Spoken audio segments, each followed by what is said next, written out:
Thank you so much for all your wishes and love and hugs to all of you. And may এবার 300 কোটি টাকার বড় বাজেটের cinema করতে যাচ্ছে বাংলাদেশের নাম্বার 1 সুপারস্টার শাকিব খান এবং এই সিনেমাতে শাকিব খানের বিপরীতে কাজ করবেন ডিটিএলজি কুইন কাজল এবং এই ঘটনাটি পুরোপুরি সত্য।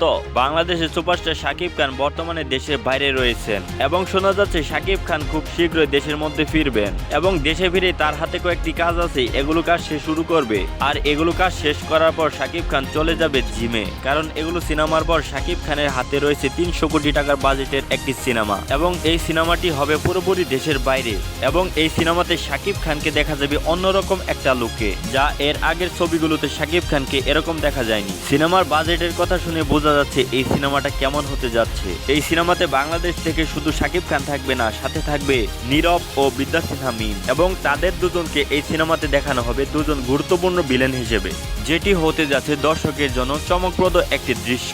আর শাকিব খানের সাথে কাজলের এই সিনেমা নিয়ে কাজল তার ইনস্টাগ্রামে একটি পোস্ট করেছে, যেখানে কাজল লিখেছিলেন new movie with Shakib Khan এবং এই সিনেমাটি পরিচালনা করবে ভারতের একটি বেসরকারি প্রতিষ্ঠান জি মিউজিক। তো বন্ধুরা, তোমাদের কি মনে হয় শাকিব খান কি তুফান সিনেমার পর এবার 300 কোটি টাকা বাজেটের সিনেমাটি করতে যাচ্ছে এবং এই সিনেমাটি করলে শাকিব খানকে কেমন লাগবে? তোমাদের কি মনে হয় তা কমেন্টে জানিয়ে দাও তোমাদের মতামত। সেই সাথে নতুন নতুন আপডেট ভিডিও পেতে আমাদের এই চ্যানেলটিকে অবশ্যই সাবস্ক্রাইব করে নাও। ধন্যবাদ।